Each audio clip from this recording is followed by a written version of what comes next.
Hello friends, ఈరోజు ఈ వీడియోలో state diagram for sequence detector using more model with overlapped condition చూద్దాం.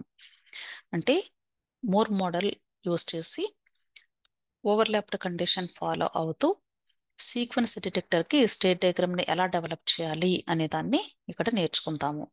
Let us take one input sequence to be detected. అంటే మనం ఏ sequence ని detect చేయాలి అనుకుంటున్నామో ఆ బిట్స్ ని మనం ఒక ఎగ్జాంపుల్ తీసుకుంటాము. 0101 అనే 4 బిట్స్ తీసుకున్నాను. ఇక్కడ నంబర్ ఆఫ్ బిట్స్ 4 కాబట్టి నంబర్ ఆఫ్ స్టేట్స్ ఎన్ని తీసుకోవాలి అంటే ఇక్కడ మనం తీసుకున్న మోడల్ మోర్ మోడల్ కాబట్టి n+1 స్టేట్స్ కావాలి, అంటే 5 స్టేట్స్ కావాలి. ఆ 5 స్టేట్స్ ని ABCDE ఇలాగైనా తీసుకోవచ్చు, లేదా S0 S1 S2 S3 S4 ఇలాగైనా తీసుకోవచ్చు. నో ప్రాబ్లం, మనం ఎలా తీసుకున్నా ఒకటే. కాబట్టి మనం ఏది తీసుకున్నా సరే తర్వాత అసైన్ చేసేటప్పుడు బైనరీ డేటానే ఇస్తాం కాబట్టి ప్రాబ్లం ఏమీ లేదు. ఇక్కడ ABCDE తీసుకొని మీకు ఎక్స్ప్లెయిన్ చేస్తాను ఈరోజు. ఇప్పుడు స్టేట్ డయాగ్రామ్ ఎలా డ్రా చేయాలో చూద్దాము. ఆల్రెడీ స్టేట్ డయాగ్రామ్ మోర్ మోడల్కి ఇంతకు ముందు వీడియోలో ఎక్స్ప్లెయిన్ చేయడం జరిగింది. సేమ్ అదే మెథడ్ ఉంటుంది ఇక్కడ కూడా, కాకపోతే ఓవర్లాప్డ్ కండిషన్ ఎలాగనేది చూద్దాము. ఫస్ట్ గివెన్ స్టేట్స్ ఇక్కడ తీసుకుంటున్నాను. A/0 మోర్ మోడల్ కాబట్టి అవుట్పుట్ వాల్యూని కూడా లోపలే రాయాలి. అలాగే B/0 C/0 D/0 E/1 last దానికి 1 పెట్టుకుంటాము. నెక్స్ట్ ఈ స్టేట్స్ అన్ని కూడా లెఫ్ట్ టు రైట్ లింక్ చేసుకుంటూ వెళ్ళాలి. D టు E పెట్టుకున్నాను. First state this is initial state, అంటే ఫస్ట్ది కాబట్టి, లేదా దీన్ని రీసెట్ స్టేట్ అని కూడా అనొచ్చు. నెక్స్ట్ యారోస్ పెట్టుకోవాలి left to right. Given data ఏదైతే ఉందో ఈ 0101 అనే బిట్స్ ని ఇక్కడ ప్లేస్ చేయాలి. 0101. ఇప్పుడు బికి ఇన్పుట్ 0 వస్తుంది కాబట్టి ఫస్ట్ ఇనిషియల్ గా 0 పెట్టేసుకుంటున్నాను. ఇక్కడ సికి 01 కాబట్టి ఇనిషియల్ గా రాస్తున్నాను. అలాగే డికి 0101, నెక్స్ట్ ఈకి 0101 తీసుకున్నాను. ఓకే, నెక్స్ట్ ఏకి x=0 అయినప్పుడు ఇది బి స్టేట్కి వెళుతుంది. ఒకవేళ కానీ x=1 అయినప్పుడు ఎక్కడికి వెళుతుంది అంటే తప్పనిసరిగా ఇది ఫస్ట్ స్టేట్ ఇనిషియల్ స్టేట్కి వెళుతుంది కాబట్టి x=1. Okay, it goes to self state only. అలాగే బి తీసుకున్నట్లయితే బి x=1 అయినప్పుడు సికి వెళుతుంది. ఇప్పుడు x=0 అయినప్పుడు ఎక్కడికి వెళుతుందో చెక్ చేయాలి. ఈ రెండు మ్యాచ్ అయినాయి కాబట్టి డెఫినెట్ గా ఇది సెల్ఫ్ స్టేట్ కి వెళ్తుంది అనమాట. ఓకే, నెక్స్ట్ సి x=0 అయినప్పుడు డికి వెళుతుంది. ఇప్పుడు నేను చెక్ చేయాల్సింది x=1 ఎక్కడికి వెళ్తుంది అనేది. సో x=1 అయినప్పుడు ఎక్కడికి వెళ్తుంది అంటే ఫస్ట్ సికే వెళ్తుందో లేదో చెక్ చేయాలి సెల్ఫ్ స్టేట్ కి. అంటే ఈ 2 బిట్స్ ని ఈ 2 బిట్స్ తో కంపేర్ చేయాలి. కాబట్టి ఈ రెండు మ్యాచ్ అవ్వటం లేదు అంటే సికి వెళ్ళటం లేదు అని అర్థం. నెక్స్ట్ ఏం చేయాలి? 2 బిట్స్ కంపారిజన్ మనకి ఫెయిల్ అయింది. నెక్స్ట్ సింగిల్ బిట్ కంపారిజన్ చూసుకోవాలి. అంటే ఇక్కడ సింగిల్ బిట్ స్టేట్ ఏంటి అంటే B0 వాల్యూ కాబట్టి ఈ 0ని ఈ 1 కంపేర్ చేయాలి. ఈ రెండు కూడా మ్యాచ్ అవ్వటం లేదు కాబట్టి ఇంకా ఒకే ఒక ఆప్షన్ ఉంది, ఏంటంటే సి అనేది ఇనిషియల్ స్టేట్కి వెళ్తుంది ఎప్పుడు x=1 అయినప్పుడు. నెక్స్ట్ డి x=1 అయినప్పుడు ఈకి వెళ్ళింది. ఇప్పుడు మనం చెక్ చేయాల్సిన x=0కి. అగైన్ డికి వెళ్తుందేమో ఫస్ట్ చెక్ చేసుకోవాలి. అంటే first 3 bits last 3 bits match అవ్వటం లేదు కాబట్టి డికి వెళ్ళదు.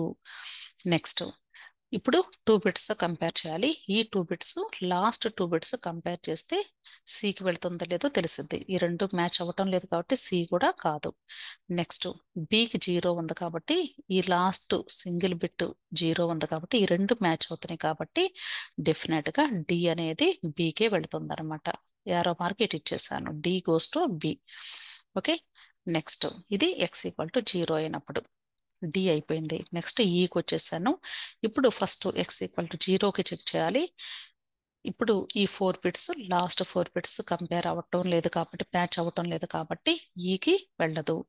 కాబట్టి నెక్స్ట్ దీని ముందు స్టేట్ డి స్టేట్ 0110 ఉంది కాబట్టి ఈ లాస్ట్ 3 బిట్స్ ని ఇక్కడ లాస్ట్ 3 బిట్స్ తో కంపేర్ చేయాలి. ఎస్, ఈ 3 మ్యాచ్ అయినాయి కాబట్టి ఈ అనేది ఇక్కడ డికి వెళ్తుంది అని అర్థం.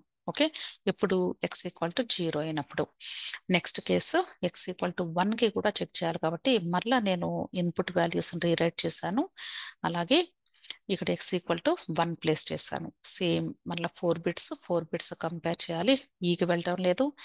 నెక్స్ట్ డితో కంపేర్ చేయాలి. మరలా డి 0 1 0 ఉంది కాబట్టి ఈ లాస్ట్ 3 బిట్స్ కంపారిజన్ చూస్తే కాదు, మ్యాచ్ అవటం లేదు.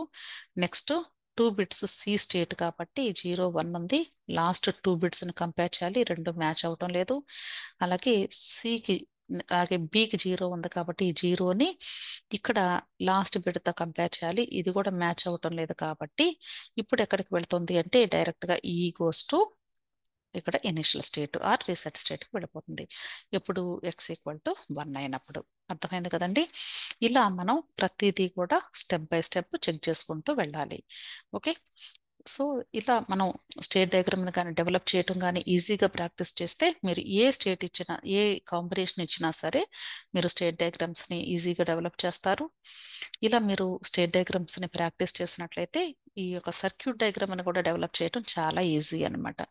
ఓకే, ఇంకొక ఎగ్జాంపుల్ తీసుకొని మీకు చెప్తాను. ఓవర్లాప్డ్ కేసులో ఆల్రెడీ నేను ఇంతకుముందు మిలీ మోడల్ కూడా చెప్పడం జరిగింది, అయినప్పటికీ ఇక్కడ ఇంకొక ఎగ్జాంపుల్ కూడా తీసుకొని మీకు ఎక్స్ప్లెయిన్ చేస్తాను. ఓకే, సెకండ్ ఎగ్జాంపుల్ వచ్చేసి 0 0 0 1 0 మొత్తం 5 బిట్స్ తీసుకున్నాను నేను. టోటల్ నెంబర్ ఆఫ్ బిట్స్ వచ్చేసి 5 కాబట్టి టోటల్ నెంబర్ ఆఫ్ స్టేట్స్ మనకి 6 కావాలి. కాబట్టి A B C D E F total 6 states తీసుకున్నాను. Okay, next state diagram draw చేద్దాము.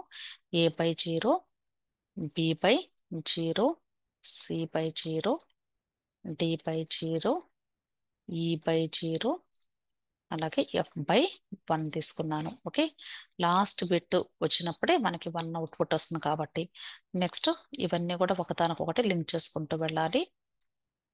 లెఫ్ట్ టు రైట్ లింక్ చేయాలి. ఆ తర్వాత మనకి ఇచ్చినటువంటి ఆ యొక్క నంబర్ ఆఫ్ బిట్స్ని ఈ లైన్స్ మీద ప్లేస్ చేసుకుంటూ వెళ్ళాలి. ఓకే, ఇక్కడ ఫస్ట్ స్టేట్ ఏ అనేది ఆల్వేస్ ఇనిషియల్ స్టేట్ లేదా రీసెట్ స్టేట్ అవుతుంది. నెక్స్ట్ 0 0 0 1 0. నెక్స్ట్ ఇక్కడ బికి 0 ఇన్పుట్ వస్తుంది కాబట్టి 0 స్టేట్ అంటాము. సికి 0 0 ఉంది కాబట్టి 2 స్టేట్స్ అంటే 0 0 స్టేట్. డి అనేది 3 జీరోస్ వచ్చాయి. ఈకి 0 0 0 1 వచ్చింది. ఎఫ్కి 0 0 0 1 0 వచ్చేసింది. ఇవి ఫస్ట్ రాయాలండి. Next A X equal to 0 అయినప్పుడు బికి వెళ్ళింది, ఎక్స్ ఈక్వల్ టు 1కి డెఫినెట్గా సేమ్ రీసెట్ స్టేట్కి వెళ్ళింది, దానికి సెల్ఫ్ స్టేట్కి వెళ్ళినట్లు. Next B X equal to 0 అయినప్పుడు సికి వెళ్ళింది. ఇప్పుడు మనం చెక్ చేయాల్సింది ఎక్స్ ఈక్వల్ టు 1 అయినప్పుడు ఎక్కడికి వెళ్తుంది అంటే బీకే వెళుతుందో లేదో చెక్ చేయాలి. అంటే ఈ 1ని 0తో కంపేర్ చేయాలి. ఈ రెండు మ్యాచ్ అవటం లేదు కాబట్టి డెఫినెట్గా ఇంకా అదర్ ఆల్టర్నేటివ్ లేదు కాబట్టి ఇది రీసెట్ స్టేట్కే వెళుతుంది ఎప్పుడు ఎక్స్ ఈక్వల్ టు 1 అయినప్పుడు. నెక్స్ట్ సికి వచ్చేయండి. సి ఎక్స్ ఈక్వల్ టు 0 అయినప్పుడు డికి వెళ్తుంది. ఇప్పుడు ఎక్స్ ఈక్వల్ టు 1కి చెక్ చేయాలి కాబట్టి ఈ 2 బిట్స్ని ఈ 2 బిట్స్తో కంపేర్ చేసి ఇది సికి వెళ్తుందో లేదో ఫస్ట్ చెక్ చేసుకున్నాక ఇది ఫెయిల్ అయితే అప్పుడు బి చూడాలి. ఓకే, ఇక్కడ రెండు మ్యాచ్ అవటం లేదు కాబట్టి సి పాసిబిలిటీ లేదు. సో నెక్స్ట్ బితో కంపేర్ చేయాలి. బికి 0 వాల్యూ ఉంది కాబట్టి ఈ లాస్ట్ బిట్ 0 అయితే మ్యాచ్ అయ్యేది, బట్ ఇక్కడ మ్యాచ్ అవటం లేదు కాబట్టి డెఫినెట్గా ఇది కూడా రీసెట్ స్టేట్కి మాత్రమే వెళ్ళిద్ది ఎప్పుడు అంటే ఎక్స్ ఈక్వల్ టు 1 అయినప్పుడు. నెక్స్ట్ డి తీసుకోండి. 0 0 0 ఎక్స్ ఈక్వల్ టు 1 అయినప్పుడు ఈకి వెళ్ళింది. ఇప్పుడు ఎక్స్ ఈక్వల్ టు 0కి చెక్ చేయాలి. సేమ్ ఈ 3 బిట్స్ని కంపేర్ చేయండి. ఎస్, ఇది సెల్ఫ్ స్టేట్కి వెళుతుంది. ఓకే, ఇది ఎక్స్ ఈక్వల్ టు 0 అయినప్పుడు. నెక్స్ట్ ఈ ఎక్స్ ఈక్వల్ టు 0 అయినప్పుడు ఎఫ్కి వెళుతుంది. ఇప్పుడు 1కి చెక్ చేయాలి. ఈ 4 బిట్స్ మ్యాచ్ అవటం లేదు కాబట్టి మనకి 0 0 0 1 0 0 ఇక్కడ ఈ 4 బిట్స్ మ్యాచ్ అవటం లేదు కాబట్టి ఈకి వెళ్ళదు. నెక్స్ట్ డితో కంపేర్ చేయాలి. అంటే లాస్ట్ 3 బిట్స్ని కంపేర్ చేయాలి, మ్యాచ్ అవ్వదు. అలాగే 0 0ని నెక్స్ట్ 2 బిట్స్తో కంపేర్ చేయాలి, మ్యాచ్ అవ్వదు. అలాగే ఈ 0ని లాస్ట్ బిట్తో కంపేర్ చేయాలి, మ్యాచ్ అవటం లేదు. కాబట్టి ఓన్లీ ఒకే ఒకటి ఏంటంటే రీసెట్ స్టేట్కి వెళ్తుంది డెఫినెట్గా ఎక్స్ ఈక్వల్ టు 1 అయినప్పుడు. నెక్స్ట్ ఎఫ్ అనేది ఎక్స్ ఈక్వల్ టు 0కి చెక్ చేయాలి, అలాగే 1కి చెక్ చేయాలి. 0 అయినప్పుడు ఈ ఫస్ట్ 5 బిట్స్ని లాస్ట్ 5 బిట్స్తో కంపేర్ చేయాలి. మ్యాచ్ అవ్వటం లేదు కాబట్టి ఎఫ్కి వెళ్ళదు. నెక్స్ట్ ఇక్కడ 0 0 0 1 4 బిట్స్తో ఈ లాస్ట్ 4 బిట్స్ని కంపేర్ చేయాలి. ఇక్కడ కూడా మ్యాచ్ అవ్వటం లేదు. డికి 3 జీరోస్ ఉన్నాయి కాబట్టి ఇక్కడ 3 జీరోస్ని కంపేర్ చేయాలి, మ్యాచ్ అవ్వటం లేదు. నెక్స్ట్ ఇక్కడ 2 జీరోస్ ఉన్నాయి కాబట్టి ఈ 2 జీరోస్ మాత్రమే మ్యాచ్ అయినాయి కాబట్టి ఎఫ్ గోస్ టు సి. ఎప్పుడు అంటే x ఈక్వల్ టు 0కి. నెక్స్ట్ ఇప్పుడు x ఈక్వల్ టు 1కి కూడా చెక్ చేయాలి కాబట్టి మళ్ళీ నేను రీరైట్ చేస్తున్నాను. Next x equal to 1. ఇప్పుడు సేమ్ ప్రొసీజర్. ఈ 5 బిట్స్ని లాస్ట్ 5 బిట్స్తో కంపేర్ చేయాలి, మ్యాచ్ అవ్వటం లేదు. అలాగే నెక్స్ట్ ఈ 3 జీరోస్ 1తో కంపేర్ చేయాలి, లాస్ట్ బిట్స్ అవ్వటం లేదు. 3 జీరోస్తో కంపేర్ చేయాలి, పాసిబిలిటీ లేదు. అలాగే 2 జీరోస్ అవ్వటం లేదు. నెక్స్ట్ ఇక్కడ 0 ఉంది, అవ్వటం లేదు. కాబట్టి only the case is it goes to reset state when x equal to 1. అంతేనండి స్టేట్ డయాగ్రామ్. Very easy. అర్థమవుతుందా? ఎటువంటి కాంప్లికేషన్ లేకుండా జాగ్రత్తగా మీరు ఈ మెథడ్ని ఫాలో అయ్యారు అంటే ఇక్కడ ఏ టైప్ ఆఫ్ బిట్స్ ఇచ్చినప్పటికీ కూడా మీరు ఈజీగా ఎన్ని బిట్స్ ఇచ్చినా సరే ఈజీగా డ్రా చేయగలుగుతారు. ఓకే, దీని ముందు వీడియోస్ కూడా నేను మీలీ మోడల్కి అలాగే మోర్ మోడల్కి అన్ని కాంబినేషన్స్ అంటే 4 కాంబినేషన్స్ కూడా మీకు ఎక్స్ప్లెయిన్ చేయడం జరిగింది. దయచేసి ఈ క్వశ్చన్ అనేది చాలా చాలా ఇంపార్టెంట్ కాబట్టి మీరు తప్పకుండా ఈ వీడియోస్ని విని అర్థం చేసుకొని ఎగ్జామ్లో చక్కగా ప్రజెంట్ చేయండి. దీని నెక్స్ట్ వీడియోలో మీకు ఈ యొక్క స్టేట్ డయాగ్రామ్ యూస్ చేసి సర్క్యూట్ని ఎలా డిజైన్ చేయాలి, ఈ సీక్వెన్స్ డిటెక్టర్ సర్క్యూట్ని అనేది మీకు ఎక్స్ప్లెయిన్ చేస్తాను. Thank you.